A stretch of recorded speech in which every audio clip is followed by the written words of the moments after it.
awful loss on Saturday, 9-1. And then it looked like they were going to absorb another beatdown in London Sunday when the Cubs jumped all over the defensive mistakes. What else is new? And Matthew Liberatore, they score 4 in the first. And then at that point, the Cubs had outscored the Cardinals 13-1 through the first inning of Sunday's game. 13-1 during the 2 games up to that point. And the Cardinals, lo and behold, rallied. The Cubs made their own defensive mishaps. The Cardinals had some good timely hitting. They were fortunate that Marcus Stroman developed a pretty painful blister, had to leave the game really early. And the Cardinals got a heck of a relief job from their guys after Liberatore flamed out. And they go on to win that game 7-5. And one of the highlights, of course, Jordan Hicks, who was really he was in a sick bed Saturday, and I didn't even know this until yesterday. He was really ill. I mean, he had a fever. There were a couple reports of him having a strep throat, and the medics told him to stay in the team hotel. Don't even go to the ballpark Saturday. And then here he comes Sunday. He reports for action. Told Ali Marmol that if it comes down to it, he could give him an inning. If he's in a save situation, the Cardinals need to lock it down. And he did. I don't care that Hicks gave up a run in the 9th. The dude was pitching it well less than 100% physically, and he showed the word, I guess, would be grit. He did. He showed tenacity and grit and got that save, and the Cardinals were able to get out of London with a 1-1 split. But I tell you what, the 1-1 split doesn't do much for them as far as the overall picture, because they're still 7-13 in June. But flying home, winning that game yesterday when it looked like you were going to go down the tubes again, and winning that game yesterday, but also completing a 5-3 road trip, including 5 wins in the last 7 games. You had to at least have a somewhat enjoyable flight back to St. Louis, It always feels good to win, even when you're a last place team that just can't get out of its own way. So you take small little victories wherever you get them, and at least the Cardinals got one yesterday. And no, I'm not planning a parade, so calm down. You cannot out-negative me, so don't even try. So now the Cardinals come home. They're off today. Houston comes in for 3. New York Yankees come in for 3. The Cardinals go to Miami for 4. And then their final series before the All-Star break is 3 at the Chicago White Sox. So when people put this schedule together, they talk about, you got to watch out for this, watch out for that. They don't include the final series. And they should. Because these next 13 games against these 4 teams lead you directly into the All-Star break. And my point is, if you have some success, the reason why I'm including the White Sox, who are well below 500, if you have some success, reasonable success against the Astros, the Yankees, the Marlins, I don't even know how to define reasonable success, but you play tight, you win your share of games. But then you go into the south side of Chicago and you give it right back by playing uninspired baseball, like they did with a chance to sweep the Nationals and just mailed it in last Wednesday. Well, then you better include the White Sox, because Cardinals have shown they could stoop to the level of a lesser team. They've done that repeatedly this week. So where people always talk about, oh, my goodness, the Astros and Yankees are coming in. Oh, my, you got to go down to South Florida. The Marlins are hot. Oh, my. Don't forget the White Sox. Cardinals aren't good enough to assume anything. And when I see people talking and writing about this, they're forgetting that the Cardinals can lose to anybody. Anybody. So you can't overlook that one, and that could actually be, depending on what the Cardinals do in the first 10 games of this stretch, that could actually be really important, because if they do well, they could go into Chicago and do even better. Or if they do kind of not a disaster, but and then they go into the south side of Chicago and lose that series, then whatever progress is made will sort of be lost. So you better damn include those final 3 games against the White Sox. So I am in my view, because I too was referring to it as a 10-game stretch. But I said, well, wait a minute. I forgot the fact that this White Sox series takes them right into the All-Star break. So it's got to be a 13-block game or 13-game block, and we'll see how they do. There's no need to make predictions yet. There's just not. So the Cardinals just need to start stringing some stuff together, and I'll tell you why that's going to be really difficult. I'm a realistic person when it comes to this, and I'll pause here for a minute or two. First of all, to see if my friend and partner Jim Heuer has anything to add to my latest bleeding right there. Bleeding as in BLEATING. I tell you, I'm there with you, and you got to concentrate on this thing. Astros aren't playing great baseball right now. They're kind of scuffling a little bit. Yankees aren't playing great baseball. So you got an opportunity here. And I know you and I have talked about this a lot, and I know we'll talk about it again tomorrow and more throughout the week. But they got to take care of business at home. They got to start finding ways to just winning these home series. And then you're going to go out on the road. As you said, the Marlins thing kind of scares me because they got really good pitching right now, and Skip's got them playing good. And the White Sox, like you kind of intimated, it seems like that's the one where they'll just sleep on, just kind of, well, let's just get the 3 games over. Yeah, and we're go to the break. We're the mighty Cardinals. Yeah, that does scare me on the back end. But let's try and guys come out of this thing and don't use. And you and I talked about this. Don't use the excuse. Well, that long flight and back from England, blah blah. No, just go out and get after the Astros right away, and make some hay at home. Do something good at home for a change. They really need that. This last stretch was pretty respectable, like you said. It's okay. There's some things you didn't like, but come on, keep the momentum going. I'm glad you mentioned home because I did some, Mr. Research here, stat boy. Yeah. Here. They're 14-22 at Busch this season. It's a winning percentage that 389 that ranks 27th overall, 14th in the National League, 14th next to last in the National League in home winning percentage. So I said, all right, I got to get a little historical perspective in the mix here. I don't think they're going to end the season with a 389 home winning percentage, but if they do, it would be the worst by a Cardinals team during the post-expansion era, which began in 1962. From that point forward, no Cardinals team since 1962 has had a home winning percentage as bad as the one right now for the 23 Cardinals. And then if you go all the way back to 1901, this 389 home winning percentage, if it stays that way or worse, it would be the 6th worst by a Cardinals team in 123 seasons of baseball. If it stays at 389, only the 1903, 1909, 1908, and 1906 Cardinals would have, I think I left one out, but it doesn't change. 1903, 1909, 1908, and 1906 Cardinals would have only a worse winning percentage than the team this year. Oh, man.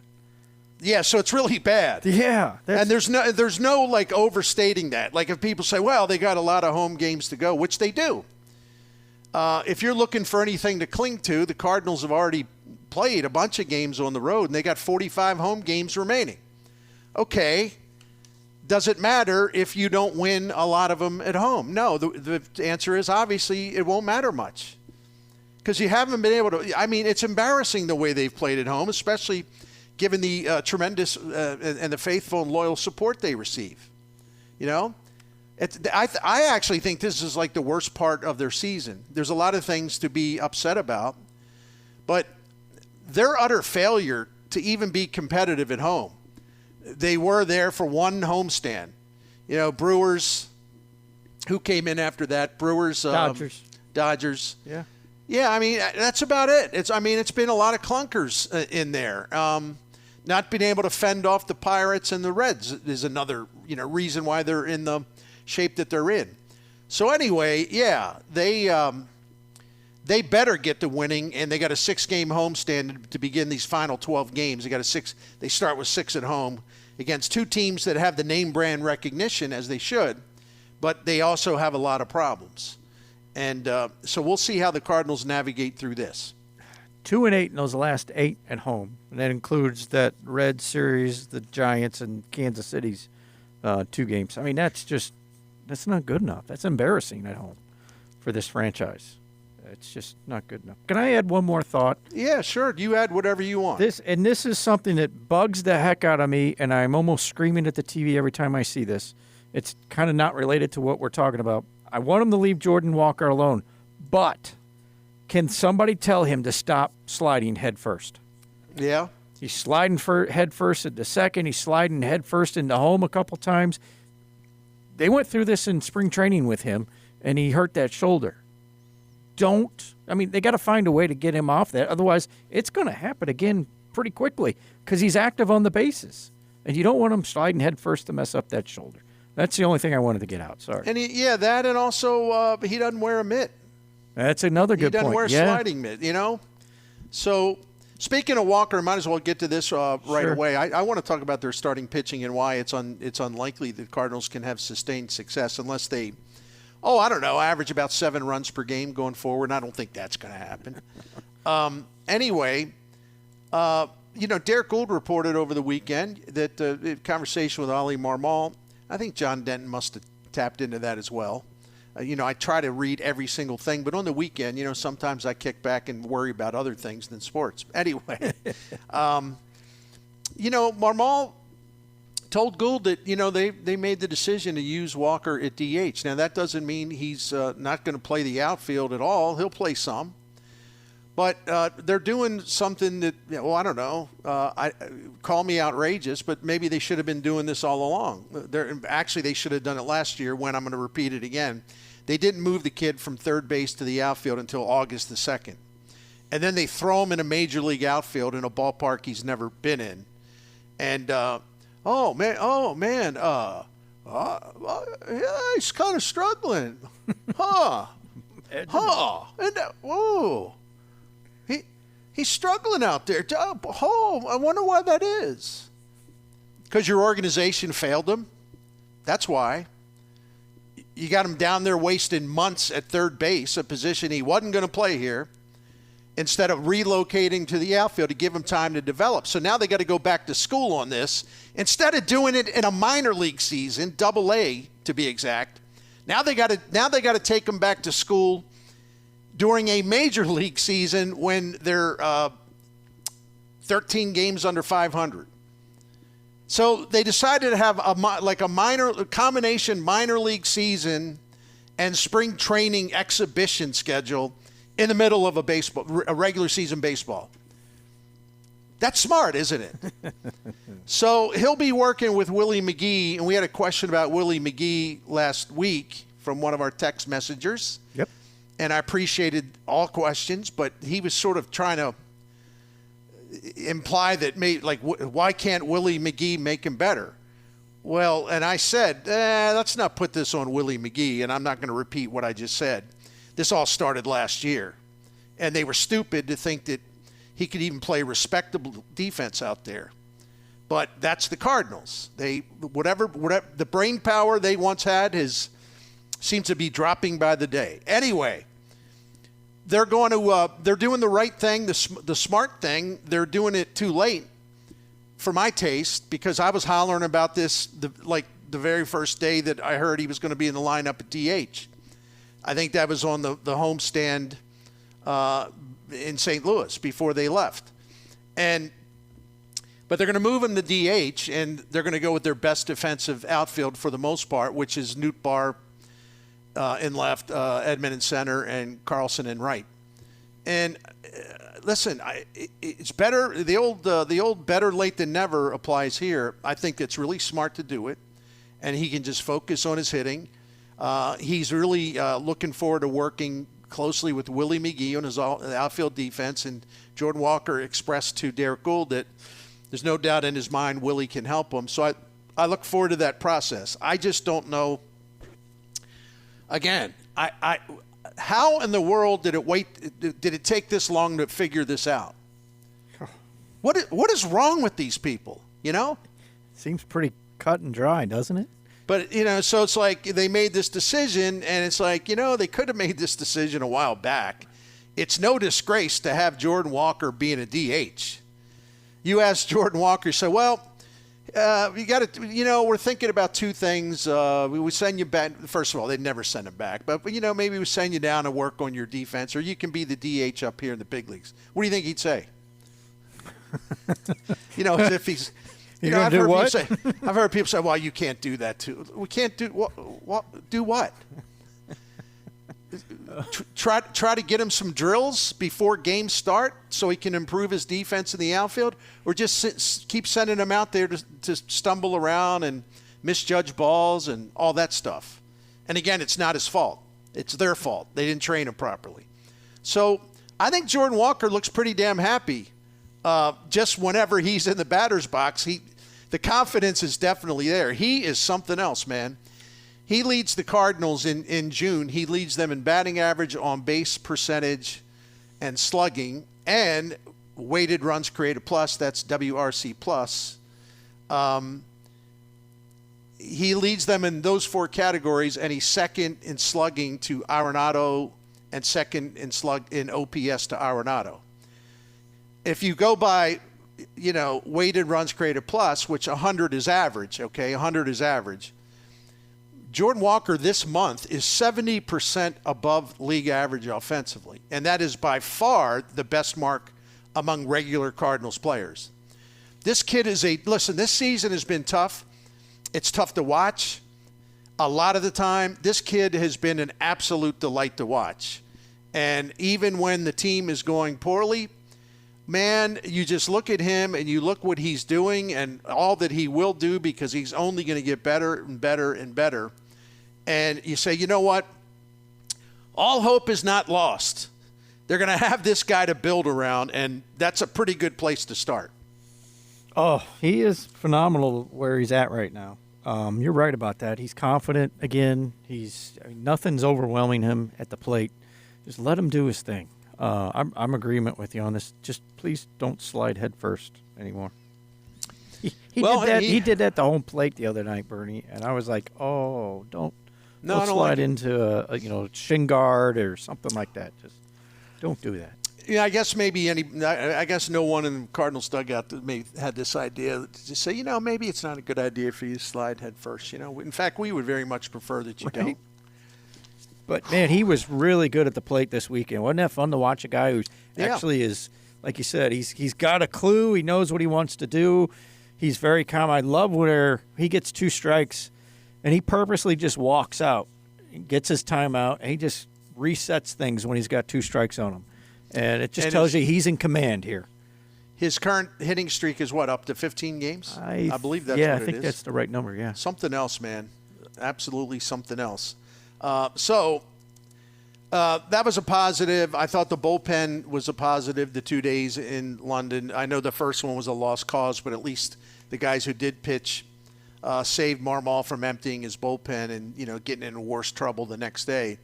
And then Liberatore Wainwright was awful. Liberatore was awful.